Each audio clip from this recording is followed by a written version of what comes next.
बल दिया है। केंद्र सरकारच्या अर्थसंकल्पावर महाराष्ट्राचे मुख्यमंत्री देवेंद्र फडणवीस यांनी प्रतिक्रिया दिली। केंद्राचा अर्थसंकल्प मोठ्या प्रमाणात रोजगार निर्मिती करणार आहे। या अर्थसंकल्पात सगळ्या घटकांचा विचार करण्यात आलेला आहे। तसंच यंदाच्या अर्थसंकल्पातून राज्यांना पायाभूत सुविधांवरची गुंतवणूक करण्यास मदत मिळणार आहे, असं देवेंद्र फडणवीसांनी सांगितलं। दुसरीकडे यंदाच्या अर्थसंकल्पात विकसित भारताचं बजेट मांडण्यात आले। तसंच करांमध्ये मोठी सवलतही देण्यात आल्याने सर्वसामान्यांनाही मोठा दिलासा मिळाला असं फडणवीसांनी म्हटलंय।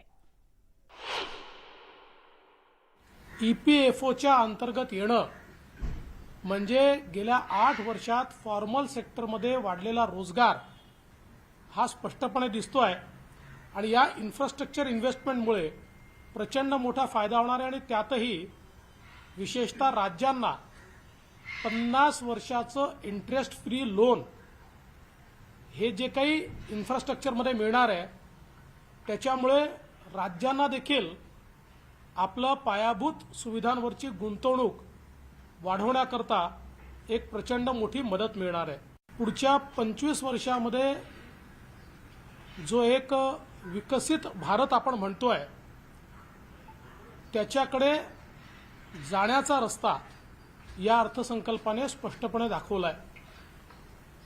याला ग्रोथ बजेट म्हणता येईल, याला ग्रीन बजेट म्हणता येईल, याला इन्फ्रास्ट्रक्चर बजेट म्हणता येईल, याला मिडल क्लास ओरिएंटेड बजेट म्हणता येईल, याला dedicated to last man budget म्हणता येईल। अशा सर्व प्रकारच्या लोकांना या बजेटच्या माध्यमातून मोठ्या प्रमाणात मदत मिळते आहे। अनेक वर्षापासूनची जी मागणी होती, आज इन्कम टॅक्सच्या एक्झम्पशनची स्लॅब ही 5 लाखावरनं 7 लाखावर नेण्यात आली आहे आणि त्याच्याही पलीकडे अशा प्रकारचे एक्झम्पशन देण्यात आले आहेत की ज्याचं इन्कम 9 लाख रुपये आहे त्याला केवळ 45,000 रुपये इन्कम टॅक्स भरावा लागणार आहे। ज्याचं इन्कम 15 लाख रुपये आहे त्याला केवळ 1.5 लाख रुपये इन्कम टॅक्स भरावा लागणार आहे। म्हणजे मध्यमवर्गीय, निम्न मध्यमवर्गीय यांना प्रचंड मोठा दिलासा या बजेटने या ठिकाणी दिलेला आहे। निर्मला सीतारामन यांनी अर्थसंकल्पात पायाभूत सुविधांना सर्वाधिक प्राधान्य दिले असं नितीन गडकरी म्हणाले। आमचा अर्थसंकल्प खूप वाढलाय, त्यामुळे आगामी काळात भारतात जागतिक दर्जाचे रस्ते तयार करण्याचं आमचं उद्दिष्ट आम्ही पूर्ण करू शकू, असं गडकरींनी म्हटलंय।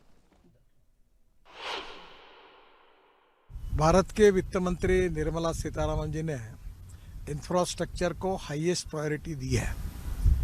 हमारा बजट भी काफ़ी बड़ा हुआ है, जिसके कारण आने वाले समय में हिंदुस्तान के रोड इंफ्रास्ट्रक्चर में जो हमने निर्धार व्यक्त किया कि वर्ल्ड स्टैंडर्ड के रोड बनेंगे, वो उद्दिष्ट हम निश्चित रूप से पूरा कर सकेंगे।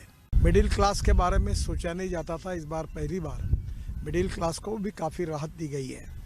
गाँव, गरीब, मजदूर और किसान का कल्याण करने वाला और प्रधानमंत्री मोदी जी के नेतृत्व में आत्मनिर्भर भारत का सपना पूरा करने वाला और हिंदुस्तान को वर्ल्ड की इकोनॉमी में एक सुपर इकोनॉमिक पावर बनाने के लिए ले जाने वाला ऐसा ये बजट है। स्क्रैपिंग के लिए जो विशेष रूप से हमारी रिसाइकलिंग इंडस्ट्री थी, उसके बारे में राज्य सरकार और भारत सरकार दोनों जगह अब नई गाड़ी आएगी, जिससे प्रदूषण कम होगा। अर्थसंकल्पातल्या सगळ्या महत्त्वाच्या बाबींचा अर्थ समजून घेऊया, मात्र त्याआधी एक छोटासा ब्रेक पहा फक्त न्यूज 18 लोकमत।